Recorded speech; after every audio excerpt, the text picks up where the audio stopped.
beautiful people, and happy almost 2019. Today we are going to be doing a 2018 year in review. I've got some questions, I've got some quick stats of things that happened in 2018, things I accomplished in 2018, things that didn't go so well through this year, and I just wanted to make this video to kind of do a questions tag and wrap up the year. First, I just want to go through some quick stats in terms of blog growth and things my blog, YouTube, and Instagram accomplished in 2018. So I've got my computer here as always. I'll have a blog post to go along with this video for more details and more stats, because I did keep a 2018 reads list of every single book I read in 2018, which was one of my big goals, and also I kept a 2018 goals list throughout the entire year. Previously, I'd kind of stayed away from New Year's resolutions and bucket lists and all that because I didn't like the idea that if you didn't accomplish everything on your list, somehow that meant you're less productive or less successful in the year. Intentionality was the big key for me in 2018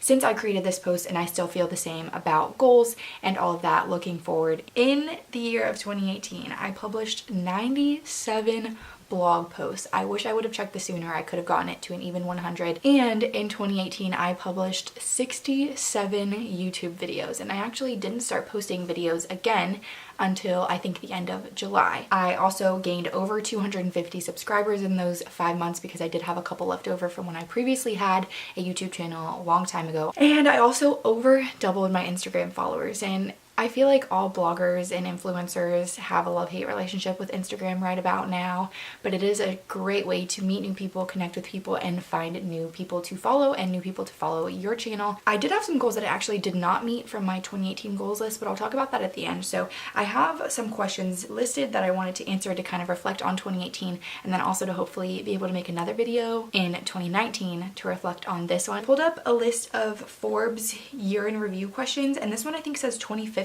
I like the questions and I really like the wording because they're very intentional and reflective, and I will list the questions that I'm using as well as the direct article if you want to do a reflection post like this or if you just want to read through them. So I'll have those linked below, and I'll have the 10 questions that I'm using for this video.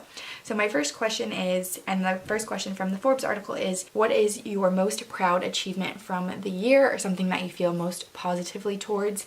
And I have honestly so many things I could share for this answer. I feel like 2018 kind of split down the middle for me. The beginning of the year was not so happy, positive, bright and shiny, but then the second half of the year I have so many things I could answer. The transition from Kristen in first half of 2018 to Kristen now is a huge accomplishment. My biggest accomplishment kind of tied into one would be graduating college and getting accepted to law school and turning 21 in the same week. That week was a big thing for me, but graduating college and getting accepted to my #1 law school is definitely my most proud achievement of the year. Your worst moment, or what you felt like was your worst moment in 2018, and why? And like I said, the first half of 2018 was not so pretty. There's a lot of things in there that I could talk about, and there's a lot of things I'm not going to share and get into in here, but I did kind of go through a big mental roller coaster in terms of my mental, personal, emotional health, but I've come a really long way, and I've got a lot of things kind of figured out and improved and kind of working on things now, so that is also a big thing. But I did talk about a lot of it in my why I left my sorority video, which is more so about a lot of my personal growth than actually about just why I actually left being in my sorority. So if you haven't seen that yet, I recommend watching it because it's probably not what you think, but I kind of talked about that mental transition a lot in that video, in addition to the power of positivity video that I made. That's kind of a big mental transition I've had. The third question I've got is actions or habits you want to leave in 2018 or eradicate into the next year. I don't want to let myself be so hard on myself again in 2019, because that was a big bad habit that I had in 2018, at least for the first half. I was way too hard on myself all the time, and one of my best friends always says that to me. He's like, Kristen, you're way too hard on yourself.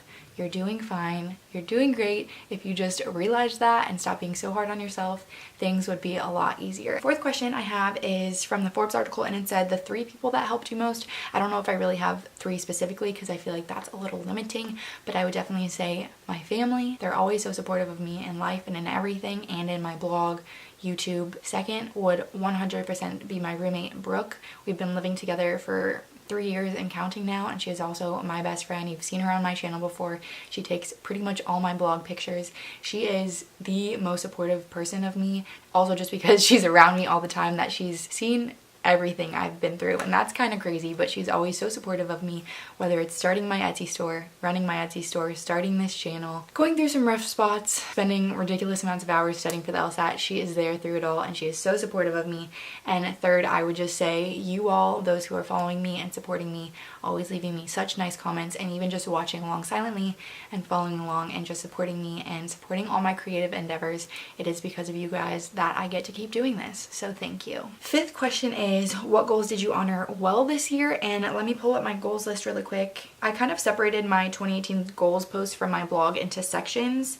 So some of the personal ones I actually didn't accomplish. Like, I didn't prayer journal every single day, which was one of my big goals, but it did become something intentional, which I think is the point. I did go vegetarian, and I've actually been vegetarian the entire year, which was not something I was planning on. I did celebrate my 21st birthday. I did not donate blood twice. I didn't even do it once, but I did have some weird health things that made that a little difficult. I graduated college, studied for the LSAT, took the LSAT, and I'll be taking it one more time in January. I applied to law school, and I didn't put get accepted to law school in here because I thought that would not happen until 2019, but I already got that as well. And I did get a job. I wrote get a job question mark on here. So I definitely did crush some goals in 2018, and I think my most proud goal just off of this list would be my reading goal, because I said 2 books a month was my goal, which would be 24 books total, and I'm at 58 right now, and that is the most books I've ever read in one year, and I hope to take that into 2019 as well, because I forget how much I love to read when I just get stuck watching YouTube and Netflix, but I really do like reading, and it is good for your brain. So I'm going to keep that as one of my goals, and I've got lots more books that I want to read in 2019. What goals did you neglect? I think my prayer journaling habit kind of died off throughout the year just because I was really good about it, and then I didn't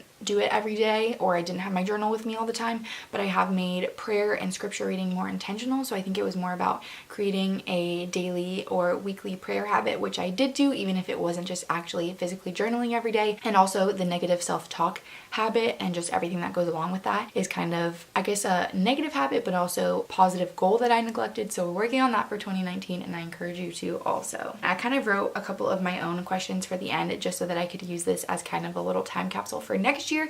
So 7th question is, what is your current occupation or situation? So currently I'm in my home in Tampa, but I will be returning to Tallahassee shortly.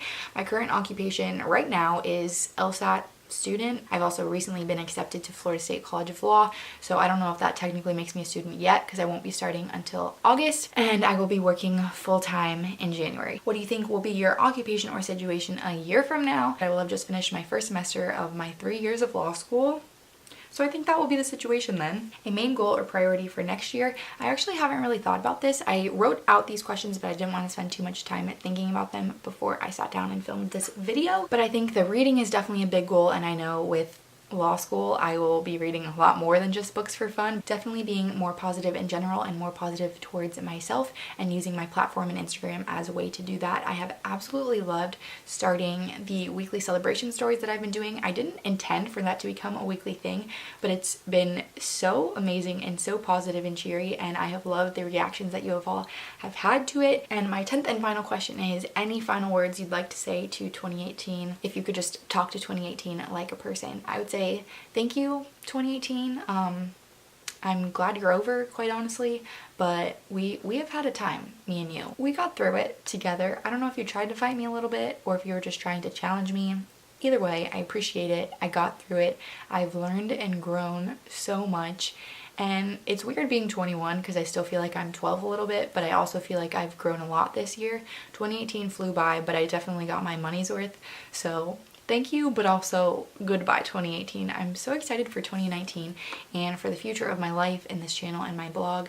It is so special to have it with me, and I love seeing it grow as I do. So thank you for following along. It's been a time. I hope you're ready for 2019, and I hope you will take a minute to reflect on your year, or even just your recent months as well, and also set some intentional goals for 2019.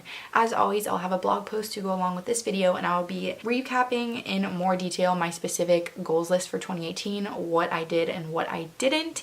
I think that is everything I've got to say. Thank you for watching. I hope you'll subscribe and stick around to see what I come up with in 2019. We're so close. I cannot believe it, but I also cannot wait. As always, thanks for watching and for hanging out with me. I hope you're having a great day. Be nice to people, be nice to yourself, and do something kind today. I'll see you in my next one.